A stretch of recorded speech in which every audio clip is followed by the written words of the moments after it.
नमस्कार दर्शकों, स्वागत है आपका हमारे चैनल धनलक्ष्मी ज्योतिष में। मित्रों, आज हम एक श्रृंखला शुरू कर रहे हैं नक्षत्रों पे। प्रत्येक नक्षत्र की पूरी जानकारी, उसका जो भी गुण है, जो भी अवगुण है, उसका उपाय आदि पर हम चर्चा करेंगे। आज हम अश्विनी नक्षत्र पर चर्चा कर रहे हैं क्योंकि ये गंडमूल नक्षत्रों में आता है और गंडमूल नक्षत्रों का ये 6 नक्षत्र होते हैं, उसमें अंतिम इसे माना जाता है। मित्रों, ये जो नक्षत्र होते हैं इनका हमारे जीवन पर बहुत प्रभाव होता है। जिस नक्षत्र में बच्चा पैदा होता है और जिस चरण में पैदा होता है, प्रत्येक नक्षत्र के 4 चरण होते हैं और 27 नक्षत्र होते हैं। एक 28वां भी नक्षत्र होता है जिसे अभिजीत बोलते हैं, परंतु 27 नक्षत्रों का ही महत्व है। अब ये जो नक्षत्र होते हैं, इसमें जब बच्चे का जन्म होता है, जन्म के समय सबसे पहले हम ज्ञात करते हैं कि कहीं ये गंडमूल में तो नहीं है। अगर गंडमूल में है तो कौन सा गंडमूल है और उस गंडमूल के कौन से चरण में है, उसके अकॉर्डिंग हम इसका उपाय भी करते हैं और करना आवश्यक भी है, क्योंकि बहुत से ऐसे नक्षत्र गंडमूल में है, 6 नक्षत्रों में चरण है जिसमें परेशानियां, कॉम्प्लिकेशंस ज़्यादा आती हैं और कुछ चरणों में बिल्कुल भी नहीं आती है। इसकी चर्चा हम नक्षत्र में गंडमूल नक्षत्रों की विशेष चर्चा कर चुके हैं। आप पहले हमारा वीडियो देख सकते हैं, मैं डिस्क्रिप्शन में लिंक भी डाल दूंगा। परंतु आज अश्विनी नक्षत्र की हम चर्चा करेंगे। देखिए, अश्विनी नक्षत्र जो होता है, इसके जो राशि इसकी जो होती है वो होती मेष।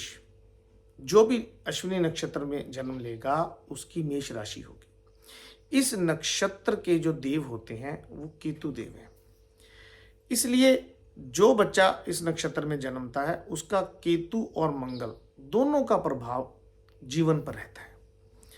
ऐसे बच्चे बहुत ही विद्वान होते हैं, बहुत ही इंटेलिजेंट होते हैं, तेज बुद्धि होती है इनकी और निर्णय लेने की क्षमता भी बहुत होती है। इनका अक्सर जो भाग्य होता है वो 30 वर्ष की आयु जब हो जाती है उसके बाद बहुत ज़्यादा खुल के सामने आता है। ऐसे जो बच्चे होते हैं इनको ज़्यादातर देखा गया है कि डॉक्टरी लाइन में भी जाते हैं। जैसे कि जो सर्जन होते हैं, अश्विनी नक्षत्र के बच्चे बहुत होते हैं। इसके साथ साथ एकांत में रहना भी इन्हें कभी कभी पसंद आता है, क्योंकि केतु का प्रभाव है और केतु हमें मोक्ष के मार्ग पे, अध्यात्म के मार्ग पे लेके जाता है। तो ऐसे बच्चे कई बार जो अपने मन की बात होती है वो मन में तब तक रखते हैं जब तक वो पूरी नहीं हो जाती। हर किसी को बखान नहीं करते हैं और टारगेटेड होते हैं। बहुत ज़्यादा टारगेट ये अपना जब तक अचीव नहीं होता किसी को भनक भी नहीं लगने देते। वैसे ये बहुत फ्रेंडली होते हैं, लोगों से बातचीत करना इनका जो बहुत अच्छी क्वालिटी होती है, इनमें मित्रता बड़ी अच्छी बना लेते हैं और जिम्मेदारियों का एहसास इन्हें बहुत अच्छा होता है। चाहे वैवाहिक जीवन में लगा लें, बच्चों पर लगा लें, स्वयं पर लगा लें, अपनी पढ़ाई पर लगा लें, बड़ा अच्छा इनका वैवाहिक जो जीवन रहता भी है। परंतु थोड़ी बहुत मंगल के कारण आपसी तनाव पति पत्नी का होता रहता है। ऐसे जिन नक्षत्र में गंडमूल नक्षत्र हो या जिनकी अश्विनी नक्षत्र में जन्म हुआ है पहले या दूसरे चरण में, क्योंकि गंडमूल नक्षत्र तो है ही ये, पहला और दूसरा चरण जिनका होता है उनको विशेष करके क्रोध अधिक आता है, चिड़चिड़ापन अधिक होता है, पढ़ाई में बाधाएं आती हैं। वैवाहिक जीवन में भी अगर दोनों की राशि सिमिलर हो जाए, नक्षत्र सिमिलर हो जाए तो और भी ज़्यादा परेशानी देता है, या विपरीत राशि के साथ विवाह हो जाए तो भी इनको वैवाहिक जीवन में काफ़ी परेशानी आती है। इसके साथ साथ इनका जो जीवन होता है वो गुप्त योजना बनाने में भी निकलता है। कुछ ऐसी योजना बना लेंगे जिसमें बहुत ही सीक्रेट रखते हैं अपनी योजना को, और पूरा होने के बाद जो होती है वो योजना लोगों को पता चलती है। साहस तो बहुत होता है, निर्णय लेने की क्षमता भी बहुत होती है, परंतु अश्विनी नक्षत्र में जन्म लेने वाले पहले और दूसरे चरण में उनको गंडमूल जो पाठ है उसका, शांति का, वो अवश्य करवा लेना चाहिए। क्योंकि निर्णय तो ले लेते हैं लेकिन जल्दबाजी में कई बार ये निर्णय लेते हैं, क्योंकि अश्विनी जो होता है वो घोड़े को कहा जाता है और इनका जो प्रतीकात्मक चिन्ह है इस नक्षत्र का वो भी घोड़ा ही है। इसकी भी एक, जो लोग गवाही देते हैं उनको भी परेशानी आती है।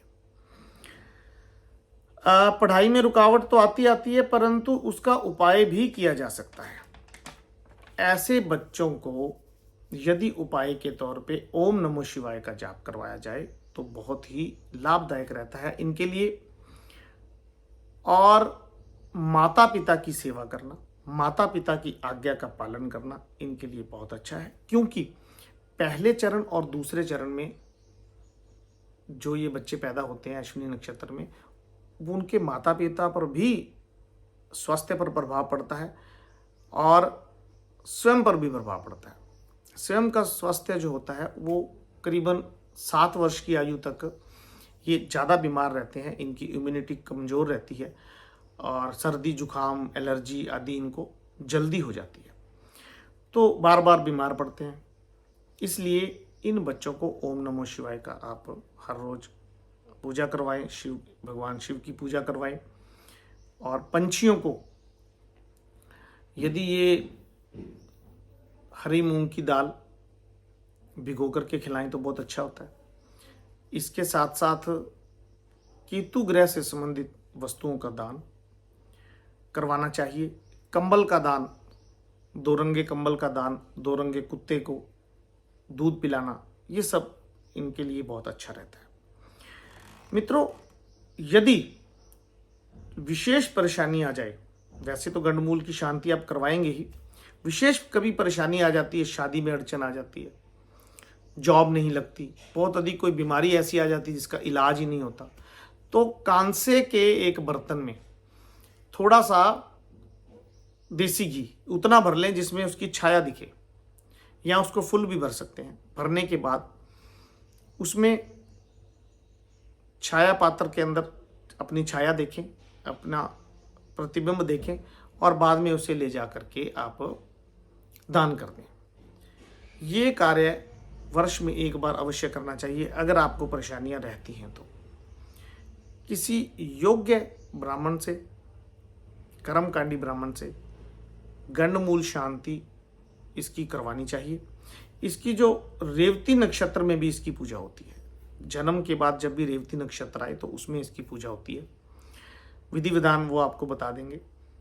और यदि आप नहीं करवा पाए हैं, आपकी आयु अधिक हो गई है, जैसे 10-15 वर्ष का बच्चा हो गया है, तो फिर 27वें वर्ष पूजा करवानी चाहिए। 27वें महीने में भी हो सकती है और विशेष परिस्थितियां होती हैं, कुंडली देख करके इनकी पूजा कराई जा सकती है।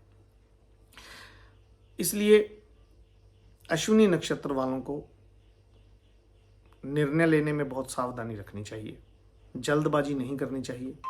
इंटेलिजेंट बहुत होते हैं, खूबसूरत बहुत होते हैं, बात करने की कला बहुत होती है, लेकिन जिद्दी स्वभाव और गुस्सा और चिड़चिड़ापन की वजह से अपने जीवन में ये खराबियां भी पैदा कर लेते हैं। तो मित्रों, ये थी इस नक्षत्र की चर्चा। हमारे चैनल धनलक्ष्मी ज्योतिष को आप अवश्य सब्सक्राइब करके रखें, क्योंकि मैं सभी नक्षत्रों की चर्चा करूंगा और इनका जो भी गुण धर्म रहता है उसके बारे में, इनके उपायों के बारे में जानकारी दूंगा। हमारे फेसबुक को भी आप, पेज को भी आप फॉलो कर सकते हैं। पंडित रोहित शर्मा लिखेंगे, फेसबुक पे सर्च करेंगे तो हमारा जो फेसबुक पेज आ जाएगा, इंस्टाग्राम पेज भी आ जाएगा, उसे भी फॉलो कर सकते हैं। अधिक जानकारी के लिए या अपनी कुंडली दिखाने के लिए हमसे संपर्क कर सकते हैं दिए गए नंबरों में। धन्यवाद। जय माता की।